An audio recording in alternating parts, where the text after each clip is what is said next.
Howrah bridge সেতুটি বিশ্বের জাতীয় সেতুগুলির মধ্যে ষষ্ঠ বৃহত্তম। সেতুটির একটি রহস্য আছে। কি রহস্য জানেন? নাট বোল্ট ছাড়াই ব্রিটিশ আমলে তৈরি এই সেতু আজও কলকাতার বুকে দাঁড়িয়ে রয়েছে। কলকাতার প্রবেশদ্বার বললে আজও সবাই হাওড়া ব্রিজকেই ধরে। কলকাতার গর্ব এই হাওড়া ব্রিজ অথবা রবীন্দ্র সেতু। কলকাতার ইতিহাসের নানা গল্পের সাক্ষী এই সেতু। ইংরেজদের তৈরি হাওড়া ব্রিজ আজও আদ্যপান্ত বাঙালির গর্বের জায়গা। হুগলি নদীর ওপর অবস্থিত কলকাতা ও হাওড়া শহরের মধ্যে সংযোগকারী সেতুগুলির মধ্যে এই সেতু হল অন্যতম। এই রকম একটি সেতু একদিনে তৈরি হয়নি, এর পেছনে রয়েছে অনেক ইতিহাস। চলুন সেই ইতিহাসের সাথে আমরা পরিচিত হই। ব্রিটিশ প্রশাসন 1855 থেকে 1856 সালের প্রথম একটা সেতুর কথা ভেবেছিলেন।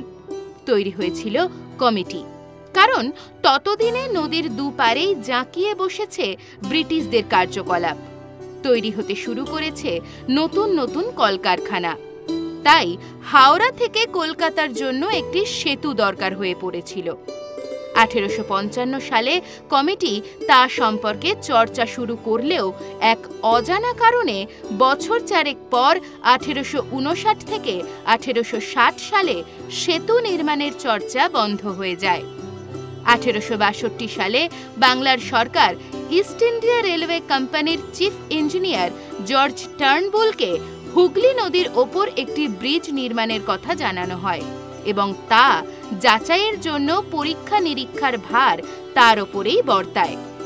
29 মার্চ তিনি প্রয়োজনীয় নকশা এবং উপকরণ সমূহ উপস্থাপন করলেও সেই সময়ে ব্রিজটি নির্মাণ করা হয়নি।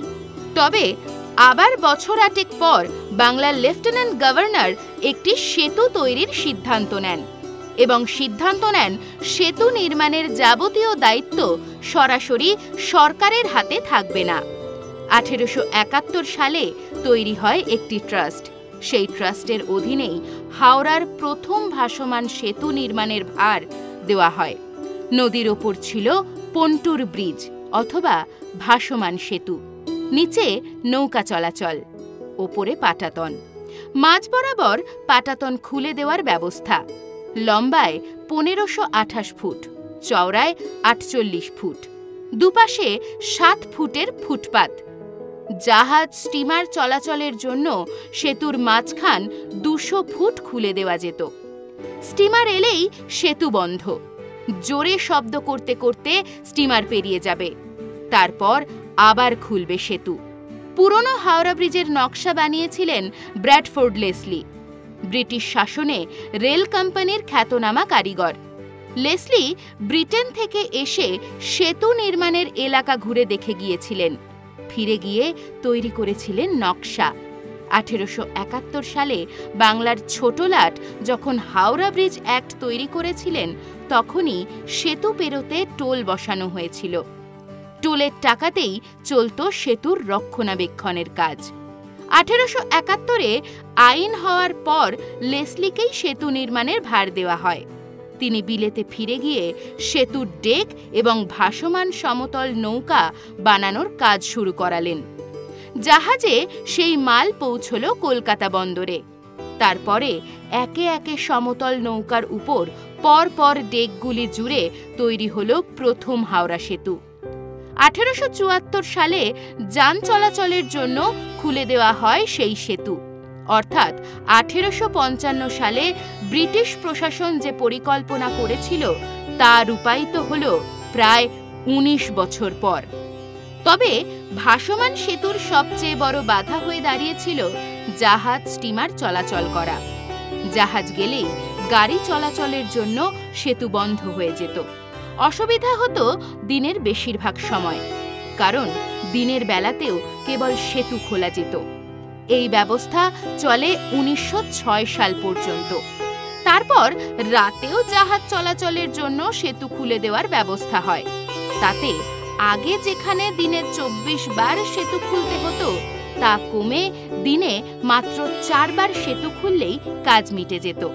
1906 সালে বন্দর কর্তৃপক্ষ বন্দরের চিফ ইঞ্জিনিয়ার জন স্কট, ইস্ট ইন্ডিয়ান রেলওয়ের চিফ ইঞ্জিনিয়ার আর.এস. হায়েট এবং কলকাতা পৌরসভার চিফ ইঞ্জিনিয়ার ডব্লিউ.বি. ম্যাকাবে এর নেতৃত্বে একটি কমিটি নিয়োগ করে। চিফ ইঞ্জিনিয়ারদের সকল তথ্য ভিত্তিতে নদীটির উপর একটি ভাসমান সেতুর বদলে একটি বহির্বাহু সেতু নির্মাণের সিদ্ধান্ত গ্রহণ করা হয়। এর মধ্যেই 1917 সালে বহির্বাহু সেতু প্রযুক্তিতে তৈরি কানাডার পঁ দ্য কেবেক সেতু ভেঙে পড়েছিল। তখন লেসলি সাহেব নতুন একটি ভাসমান সেতুর পক্ষেই মত দিয়েছিলেন। প্রাথমিক কমিটি গঠনের পর 1911 সালে নতুন হাওড়া সেতু নির্মাণের নকশা চাওয়া হয়। পরের বছর সারা পৃথিবী থেকে 9টি সংস্থা 18টি নকশা জমা দেয়, কিন্তু সবকটি নকশাই ছিল বাঁশকুলে মডেলে, অর্থাৎ সেতুর মাঝ বরাবর খোলা রাখার ব্যবস্থা। এর মধ্যে এসে পড়ে প্রথম বিশ্বযুদ্ধ। 1917 থেকে 1927 পর্যন্ত যুদ্ধের কবলে পড়ে অর্থনীতিও বেশ বড়সড় ধাক্কা খায়। এদেশে নতুন করে কোনো প্রকল্প হাতে নেওয়া ব্রিটিশ প্রশাসনের কাছে শক্ত হয়ে ওঠে। 1921 সালে আবারও এই সেতুর নির্মাণের চর্চা শুরু হয়। ঠিক হয় এমন প্রযুক্তি হবে যাতে সেতুর নিচ দিয়ে অনায়াসে জাহাজ, স্টিমার যাতায়াত করতে পারে। 1926-এ পাশ হয় the new Howrah bridge act. আইন পাশ হওয়ার পর 1930 সালে 15ই মার্চ বাংলার গভর্নর বৈঠক ডেকে সেতু নির্মাণের কাজ এগোনোর নির্দেশ দেন। 1935 সালে নতুন হাওড়া ব্রিজের আইন সংশোধিত হলে 1937-এ ব্রিজ তৈরির কাজ শুরু হয় এবং 1942-এর আগস্ট মাসে কাজ শেষ হয়। এই ব্রিজটি তৈরি করতে খরচ হয়েছিল প্রায় 27 লক্ষ টাকা। তাছাড়া সেই সময় টোল আদায় হয়েছিল 34,11,000 টাকা।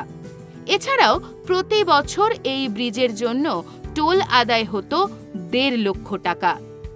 1943-এর 23 ফেব্রুয়ারি এই দিনটিতে এই সেতু জনসাধারণের জন্য খুলে দেওয়া হয়।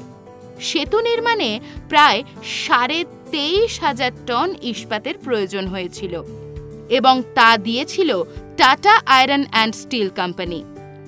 হাওড়া ব্রিজে প্রথম যান হিসেবে চালু হয়েছিল ট্রাম।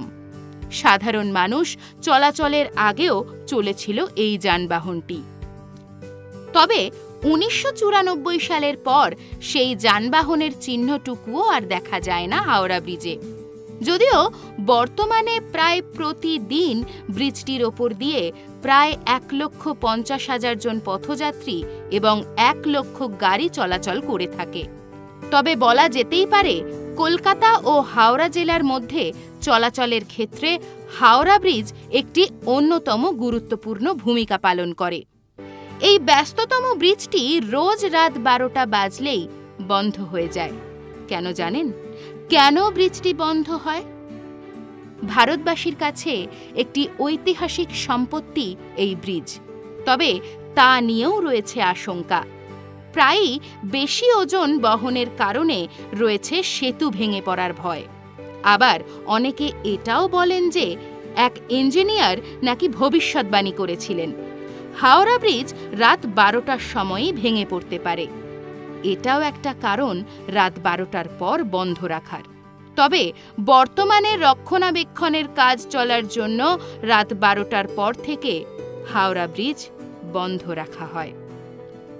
এরকম আরও ভিডিও পেতে নজর রাখুন আমাদের চ্যানেলে। পাশে থাকা বেল আইকনটি ক্লিক করতে ভুলবেন না।